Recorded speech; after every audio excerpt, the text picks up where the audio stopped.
ಓಂ ಗಂ ಗಣಪತಯೇ ನಮಃ. ಹಾಯ್ ಹಲೋ ನಮಸ್ಕಾರ. Welcome to spiritual vibes YouTube channel. ದುರ್ಗಾದೇವಿಯ 4ನೇ ರೂಪವೇ ಕೂಷ್ಮಾಂಡಾದೇವಿ. ಈಕೆಯನ್ನು ನವರಾತ್ರಿ ಹಬ್ಬದ 4ನೇ ದಿನದಂದು ಪೂಜಿಸಲಾಗುತ್ತದೆ. ಕೂಷ್ಮಾಂಡಾದೇವಿಯನ್ನು ಪೂಜಿಸುವುದು ಹೇಗೆ? ಯಾವ ಮಂತ್ರ ಪಠಿಸಬೇಕು? ಕೂಷ್ಮಾಂಡಾದೇವಿಯನ್ನು ಪೂಜಿಸುವುದರಿಂದ ಆಗುವ ಪ್ರಯೋಜನಗಳ ಬಗ್ಗೆ ಸಂಪೂರ್ಣ ಮಾಹಿತಿ ಈ ವಿಡಿಯೋದಲ್ಲಿ ತಿಳಿಯೋಣ. ಶಾರದೀಯ ನವರಾತ್ರಿಯನ್ನು ಅತ್ಯಂತ ಮಂಗಳಕರ ಹಬ್ಬವೆಂದು ಪರಿಗಣಿಸಲಾಗುತ್ತದೆ. ಇದು 9 ದಿನಗಳು ಮತ್ತು ರಾತ್ರಿಗಳವರೆಗೆ ಇರುತ್ತದೆ. ನವರಾತ್ರಿಯ 4ನೇ ದಿನವನ್ನು ದುರ್ಗಾದೇವಿಯ 4ನೇ ರೂಪವಾದ ಕೂಷ್ಮಾಂಡಾದೇವಿಗೆ ಸಮರ್ಪಿಸಲಾಗಿದೆ.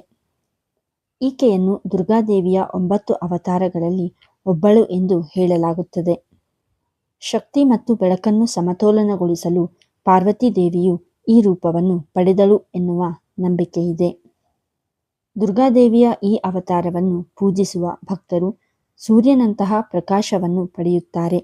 ಅಲ್ಲದೆ ಎಲ್ಲ ಇಷ್ಟಾರ್ಥಗಳು ಈಡೇರುತ್ತವೆ ಎಂದು ಹೇಳಲಾಗುತ್ತದೆ. ಕೂಷ್ಮಾಂಡಾದೇವಿ ಪೂಜೆ ವಿಧಾನ. ನವರಾತ್ರಿ ಹಬ್ಬದ 4ನೇ ದಿನದಂದು ನಾವು ಮುಂಜಾನೆ ಬೇಗ ಎದ್ದು ಸ್ನಾನ ಇತ್ಯಾದಿಗಳನ್ನು ಮಾಡಿ ಶುದ್ಧರಾಗಬೇಕು. ಈಗ ದುರ್ಗಾದೇವಿಯ ಕೂಷ್ಮಾಂಡ ರೂಪಕ್ಕೆ ಧೂಪ, ದೀಪ, ಅಕ್ಷತೆ, ಕೆಂಪು ಹೂಗಳು, ಬಿಳಿ ಕುಂಬಳಕಾಯಿ, ಹಣ್ಣುಗಳು ಮತ್ತು ಒಣ ಹಣ್ಣುಗಳು ಇತ್ಯಾದಿಗಳನ್ನು ಅರ್ಪಿಸಿ. ಇದರ ನಂತರ ತಾಯಿ ಕೂಷ್ಮಾಂಡಾಳಿಗೆ ಹಲ್ವಾ, ಮಾಲ್ಪುವಾ ಮತ್ತು ಮೊಸರನ್ನು ನೈವೇದ್ಯವಾಗಿ ಅರ್ಪಿಸಬೇಕು. ಪೂಜೆಯ ಕೊನೆಯಲ್ಲಿ ಕೂಷ್ಮಾಂಡಾ ದೇವಿಯನ್ನು ಮತ್ತೊಮ್ಮೆ ಪ್ರಾರ್ಥಿಸಿ ಆರತಿಯನ್ನು ಮಾಡಬೇಕು. ಈ ದಿನ ಮರೆಯದೆ ಕೂಷ್ಮಾಂಡಾ ದೇವಿ ಮಂತ್ರವನ್ನು ಪಠಿಸಿ. ನವರಾತ್ರಿಯ 4ನೇ ದಿನ ಕೂಷ್ಮಾಂಡಾ ದೇವಿ ಆರಾಧನೆ ಮಾಡಲಾಗುತ್ತದೆ. ನವದುರ್ಗೆಯರಲ್ಲಿ ಕೂಷ್ಮಾಂಡಾ ದೇವಿ 4ನೆಯವಳು. ಈಕೆ ತನ್ನ ಮಧುರ ನಗುವಿನಿಂದ ಬ್ರಹ್ಮಾಂಡವನ್ನು ರಚಿಸಿದ ಕಾರಣ ಇವಳನ್ನು ಕೂಷ್ಮಾಂಡಾ ದೇವಿ ಎನ್ನಲಾಗುತ್ತದೆ. ಕೂಷ್ಮಾಂಡಾ ದೇವಿಯ ಸ್ವರೂಪ.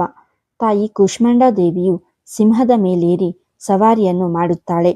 ಈಕೆಯು 8 ತೋಳುಗಳನ್ನು ಹೊಂದಿದ್ದಾಳೆ ಹಾಗೂ ತನ್ನ ಎಲ್ಲ ಕೈಗಳಲ್ಲಿ ಕಮಲದ ಹೂವುಗಳು, ಅಮೃತ ತುಂಬಿದ ಮಡಿಕೆ, ಕಮಂಡಲ ಮತ್ತು ಬಿಲ್ಲು, ಬಾಣ ಮತ್ತು ಗದೆ ಸೇರಿದಂತೆ ಅನೇಕ ಆಯುಧಗಳನ್ನು ಹೊಂದಿದ್ದಾಳೆ. ಆದರೆ 8ನೇ ಕೈಯಲ್ಲಿ ಎಲ್ಲ ಸಾಧನೆಗಳು ಮತ್ತು ಸಂಪತ್ತನ್ನು ನೀಡುವ ಜಪಮಾಲೆಯನ್ನು ಹಿಡಿದುಕೊಂಡಿದ್ದಾಳೆ. ತಾಯಿ ಕಮಂಡಲವನ್ನು ತುಂಬಾನೇ ಇಷ್ಟಪಡುತ್ತಾಳೆ. ಹಾಗಾಗಿ ಯಾವಾಗಲೂ ಅದನ್ನು ತನ್ನ ಕೈಯಲ್ಲಿ ಹಿಡಿದುಕೊಂಡಿರುತ್ತಾಳೆ. ಈ ಕಾರಣಕ್ಕಾಗಿ ಆಕೆಯನ್ನು ಕೂಷ್ಮಾಂಡಾ ದೇವಿ ಎಂದು ಕರೆಯಲಾಗುತ್ತದೆ. ವಿಶೇಷ ಎಂದರೆ ಕೂಷ್ಮಾಂಡಾ ದೇವಿಯ ಪ್ರಭೆಯ ಕಾಂತಿ ಸೂರ್ಯನಿಗೆ ಸಮಾನವಾಗಿರುತ್ತದೆ. ನವರಾತ್ರಿಯ 4ನೇ ದಿನ ಕೂಷ್ಮಾಂಡಾ ದೇವಿಯನ್ನು ಪೂಜಿಸಲಾಗುತ್ತದೆ. ಸಂಸ್ಕೃತದಲ್ಲಿ ಕುಂಬಳಕಾಯಿಯನ್ನು ಕೂಷ್ಮಾಂಡ ಎನ್ನುತ್ತಾರೆ. ಈ ದೇವಿಗೆ ಕುಂಬಳಕಾಯಿ ಅತ್ಯಂತ ಪ್ರಿಯ. ಈಕೆಯನ್ನು ಶ್ರದ್ಧೆಯಿಂದ ಪೂಜಿಸಿದರೆ ಕಷ್ಟ ಪರಿಹರಿಸುತ್ತಾಳೆ. ಭಕ್ತರ ಅಜ್ಞಾನವನ್ನು ದೂರ ಮಾಡುತ್ತಾಳೆ. ಕೂಷ್ಮಾಂಡಾ ದೇವಿಯ ಆರಾಧನೆಯ ಪೂಜಾ ಫಲಗಳು ಅತ್ಯಂತ ವಿಶೇಷ. ಕೂಷ್ಮಾಂಡಾ ದೇವಿ ಆರಾಧನೆಯಿಂದ ರೋಗಗಳಿಂದ ಮುಕ್ತಿ ಪಡೆಯಬಹುದು. ಭಕ್ತರ ದುಃಖ ದೂರ ಮಾಡುತ್ತಾಳೆ. ಆಯಸ್ಸು, ಆರೋಗ್ಯ ವೃದ್ಧಿಯಾಗುತ್ತದೆ. ಜೀವನದಲ್ಲಿ ಯಶಸ್ಸು ಪ್ರಾಪ್ತಿಯಾಗುತ್ತದೆ. ನವರಾತ್ರಿಯ 4ನೇ ದಿನ ಸಾಧಕರು ಕೂಷ್ಮಾಂಡಾ ದೇವಿಯ ಆರಾಧನೆ ಮಾಡುತ್ತಾರೆ.